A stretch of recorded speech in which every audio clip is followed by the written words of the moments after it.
Hello students, welcome back to Prepon.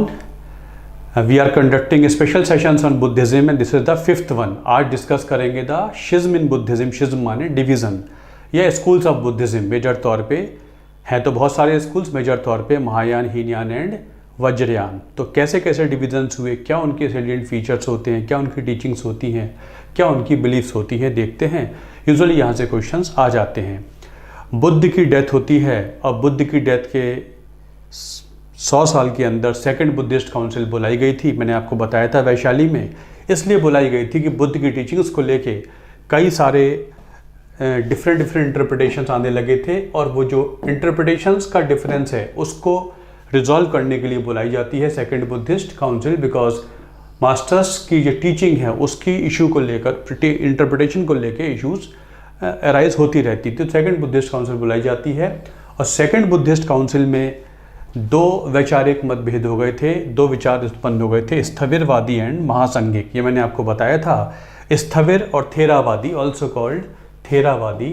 थेरा माने boy, मतलब जो बुद्ध को स्ट्रिक्टली फॉलो करेंगे, या स्थविर भी कह देते हैं उन्हें.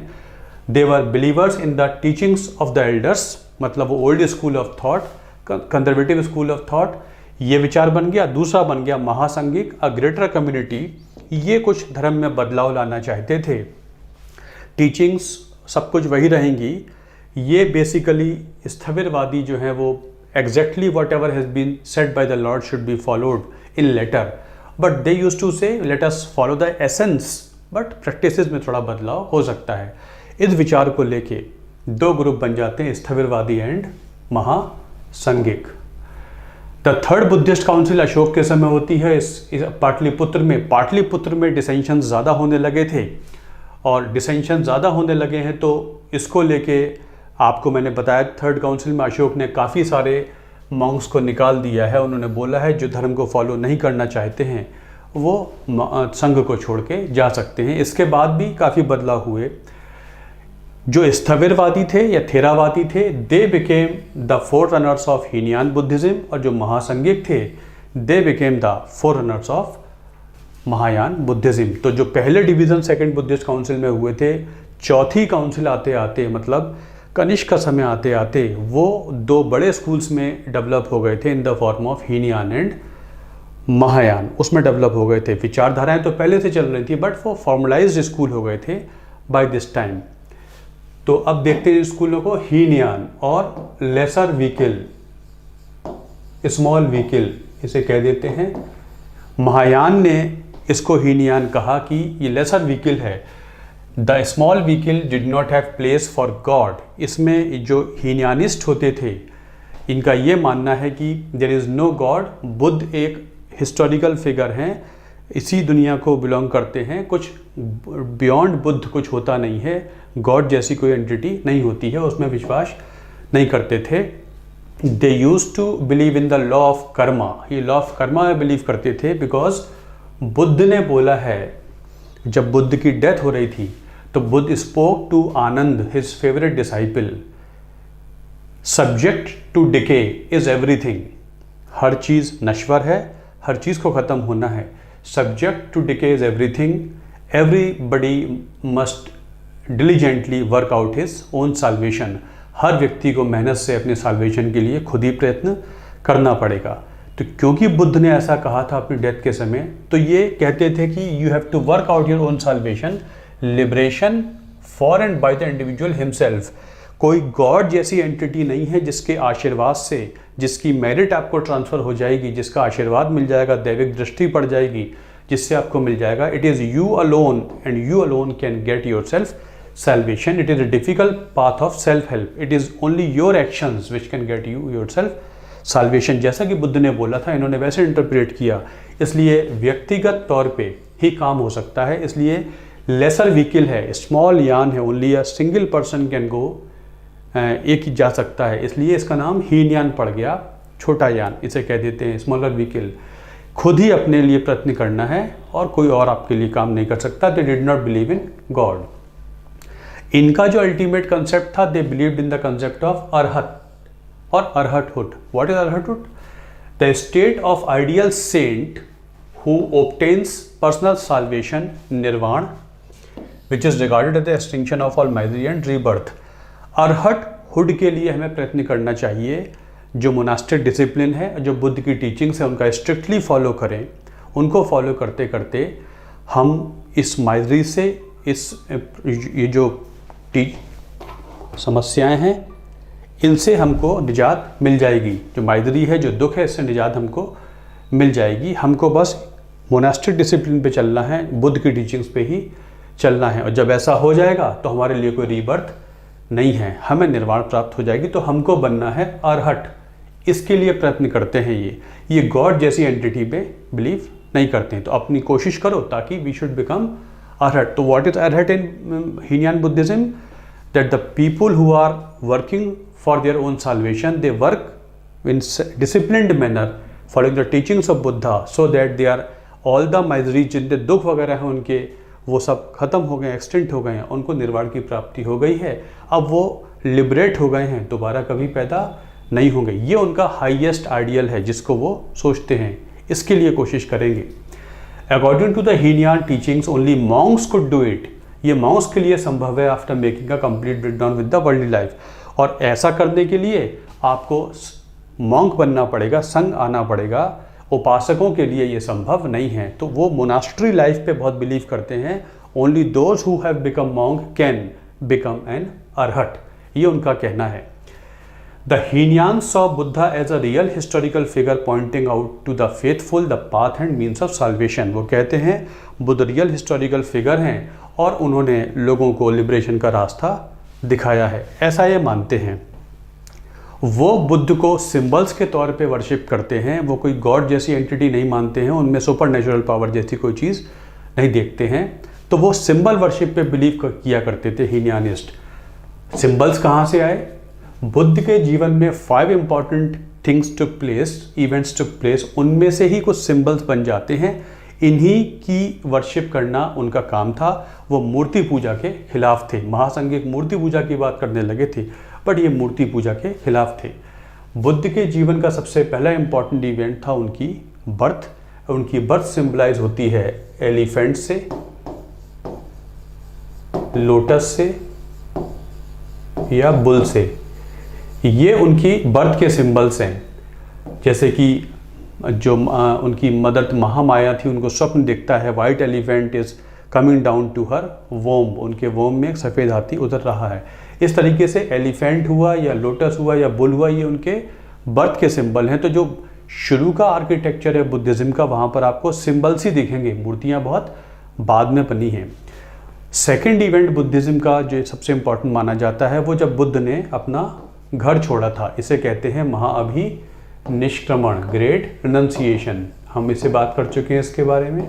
और इसको सिंबलाइज किया जाता है with the help of horse. Horse symbolises in Buddhism what? Buddhism में हॉर्स का सिंबल क्या है? परित्याग है। इस दुनियावी जो वर्ल्डली लाइफ है, दुनियावी जीवन है, इससे अपने आप को बिल्कुल संबंध विच्छेद कर लेना, अलग कर लेना। तो परित्याग सिंबलाइज करता है हॉर्स इन बुद्धिज्म। तो बुद्ध ने जब घर छोड़ा था, बुद्ध को एनलाइटनमेंट होता है, और उनको एनलाइटनमेंट होता है अंडर अ पीपल ट्री। तो बोधि वृक्ष, पीपल ट्री सिंबलाइज करता है बुद्धिज्म में एनलाइटनमेंट, निर्वाण की प्राप्ति हुई है उनको, extension of desire, cessation of sufferings. तो निर्वाण का सिंबल है एनलाइटनमेंट। ये आपको जातक जो सांची स्तूप वगैरह हैं, जो वहाँ पर स्कल्पचर है, वहाँ ये सब बना मिल जाएगा। प्रथम उपदेश देते हैं तो वो धर्म चक्र प्रवर्तन करते हैं। आपको याद होगा धर्म चक्र प्रवर्तन, धर्म चक्र जिसमें 8 स्पोक्स हुआ करती हैं, अष्टांगिक मार्ग बताता है। तो जब पहला सरमन उन्होंने 5 शिष्यों को दिया था, तो धर्म चक्र को मोशन में दे दिया था। रिलीजन की शुरुआत होती है। तो धर्म चक्र सिंबलाइजेज बिगिनिंग ऑफ बुद्धिज्म। उनकी डेथ के बाद स्तूप बनने लगते हैं। स्तूप सिंबलाइजेज इज महापरिनिर्वाण।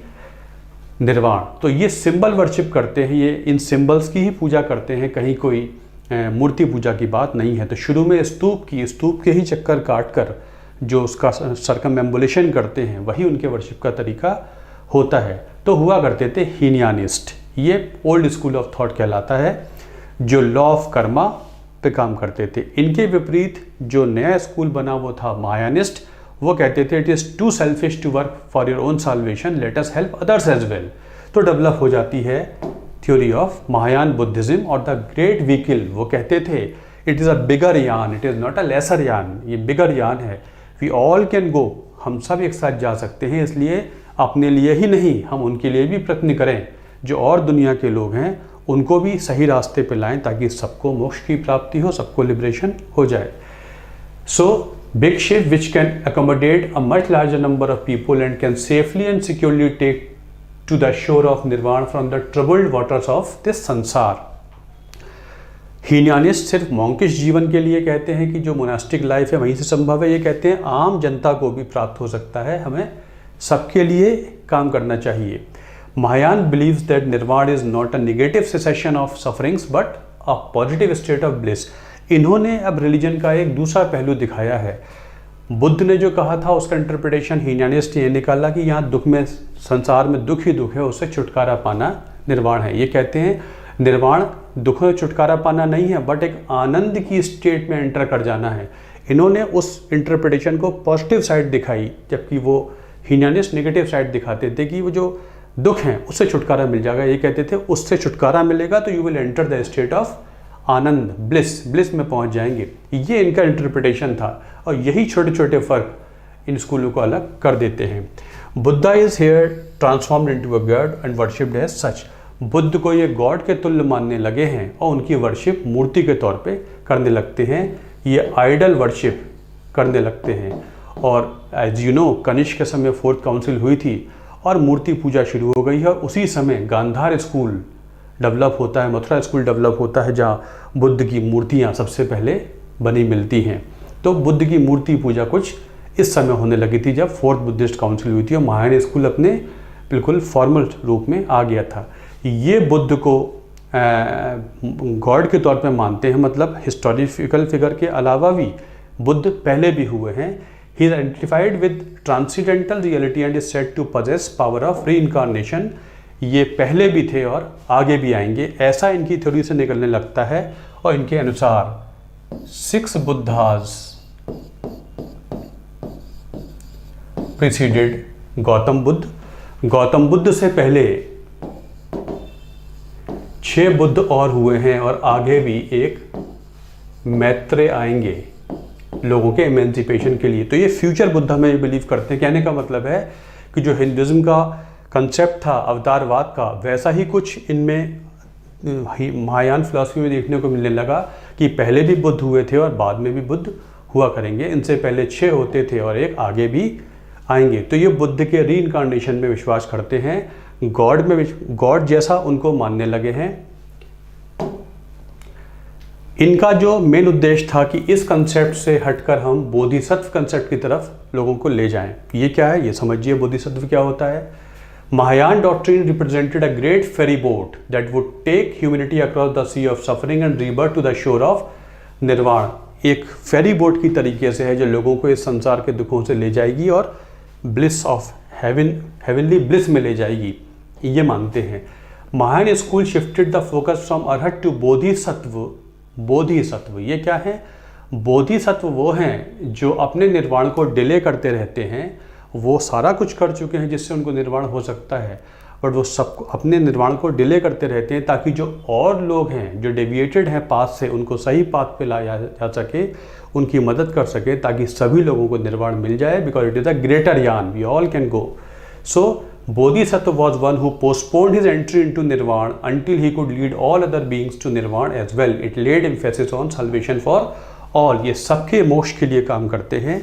ये हीनयानिस्ट की तरह सेल्फिश नहीं है, ये कहते हैं ये लॉ ऑफ कंपैशन पे काम करते हैं। ये लॉ ऑफ कंपैशन पे काम करते हैं। इनका लॉ ऑफ करुणा होता है, हीनयानिस्ट का लॉ ऑफ कर्मा होता है, इनका लॉ ऑफ करुणा होता है। कंपैशन सबके लिए ये फील करते हैं कि इनको भी मोक्ष प्राप्ति होनी चाहिए, उनकी मदद की जाए।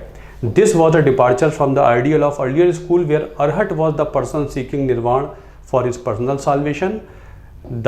To the Mahayana school, the Buddha was not only a teacher but also a savior। Buddha एक टीचर भर नहीं, एक सेवियर भी हुआ करते थे। तो ये सबके निर्वाण के लिए काम करते हैं, इनको महायान बुद्धिस्ट कहा जाता है। तो बोधिसत्व होते हैं, तो ये बोधिसत्व वो एंटिटी हो गए जो अपने साल्वेशन को डिले करते हैं ताकि और लोगों को निर्वाण मिल जाए। बहुत सारे बोधिसत्व होते हैं, जैसे कि अमिताभ एक बोधिसत्व हैं, जैसे कि अवलोकितेश्वर, जिनको पद्म पानी भी कहते हैं, इनके हाथ में कमल का फूल है। आप NCERT देखेंगे तो अजंता पेंटिंग है, ये आपके एग्जाम में भी क्वेश्चन आया। अजंता पेंटिंग है जिसमें बोधिसत्व पद्म पानी को दिखाया गया। पानी माने होल्डर, पद्म माने कमल, holder of a lotus in his hand and seeing to the people with the eyes of compassion. उस पेंटिंग को आप देखेंगे तो आपको दिखेगा उन आंखों में कंपैशन हुआ करता है, वो पूरी ह्यूमैनिटी की चिंता कर रहे हैं। अवलोकितेश्वर हैं, ऐसे ही मंजूश्री हैं। ये सब क्या है? ये बोधिसत्व है। ये क्या है? थ्योरीज कंसीव की गई हैं उनको सुपरनेचुरल एंटिटी दिखाने के लिए। मंजूश्री के हाथ में स्वॉर्ड है और एक बुक है। उनके हाथ में एक स्वॉर्ड है, तलवार है, और उनके हाथ में एक बुक है। अब बुक में लिखी हुई हैं पारामितास, परफेक्शंस। पारामितास परफेक्शंस लिखे हुए हैं। इन परफेक्शंस को फॉलो करेंगे you can attain the level of Bodhisattva. तो पारामितास होते हैं, परफेक्शंस होते हैं। कहीं किसी किताब में 6 लिखे हैं, किसी में 10 लिखे हैं। तो one should follow dana, wisdom etcetera etcetera. इन चीज़ों को आप फॉलो करेंगे, इन परफेक्शंस को, आइडियल्स को फॉलो करेंगे तो बोधिसत्व बन जाएंगे। तो paramitas are the ideals which one should follow. 10 ideals होते हैं। 10 शील भी कह देते हैं इनको, पारामितास को 10 शील भी कहते हैं। तो मंजूश्री के हाथ में स्वॉर्ड है, जो आपकी क्रेविंग्स हैं उनको वो काट देंगे उससे। और दूसरा, उनकी किताब में वो तरीका बताया गया है जिससे आप बोधिसत्व बन सकते हैं।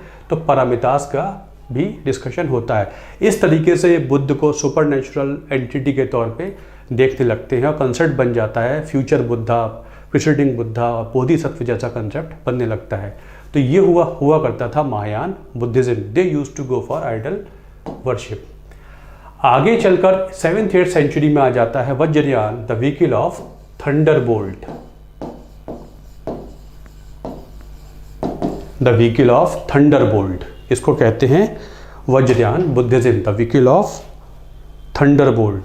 ये पाल डायनेस्टी के समय बिहार बंगाल में डेवलप होता है अंडर द पैटर्नेज ऑफ पाला किंग्स। धर्मपाल, देवपाल, उनके समय डेवलप होता है, बिहार बंगाल तक सीमित रहा। ये तांत्रिक बुद्धिज्म होता है। ये कहते थे विद द हेल्प ऑफ तंत्र, यंत्र एंड मंत्र वन कैन अटेन निर्वाण। एक तरीका ये भी है, निर्वाण पाने का एक तरीका ये भी है, with our following tantra yantra mantra we can force Buddha, we can force god to give us salvation. हम अपनी भक्ति से, हम अपनी इन चीज़ों से फोर्स कर सकते हैं गॉड को कि वो हमको साल्वेशन दे। तो ये वज्रयान बुद्धिज्म इस थॉट का है कि तंत्र मंत्र यंत्र की मदद से भी हम, एक रास्ता है, मतलब से तांत्रिक बुद्धिज्म कह देते हैं। It was result of intermingling of Buddhist and Brahmanical speculations and modified by primitive local culture and practices. यहाँ पर हिंदुइज्म का इन्फ्लुएंस दिखता है, जहाँ पर शक्ति पूजा होने लगी है, जहाँ पर तांत्रिक पूजा होती है, तो उसका इन्फ्लुएंस दिखता है वज्रयान बुद्धिज्म में, जो कुछ इस समय होता है। और क्योंकि यहाँ पर तंत्र मंत्र यंत्र जैसी चीज़ें होने लगी हैं, तो एक कारण बुद्धिज्म के डिक्लाइन का ये थॉट भी हुआ करता है वज्रयान बुद्धिज्म का। तो जो 3rd स्कूल ऑफ थॉट होता था वो था वज्रयान बुद्धिज्म। तो मेजर स्कूल्स हो गए हीनयान, महायान और एक Vajrayana school, vehicle of thunderbolt. With the help of by acquiring magical powers you can attain salvation. Magical powers मिल जाएंगी तो you become capable enough to get salvation. This is Vajrayana Buddhism.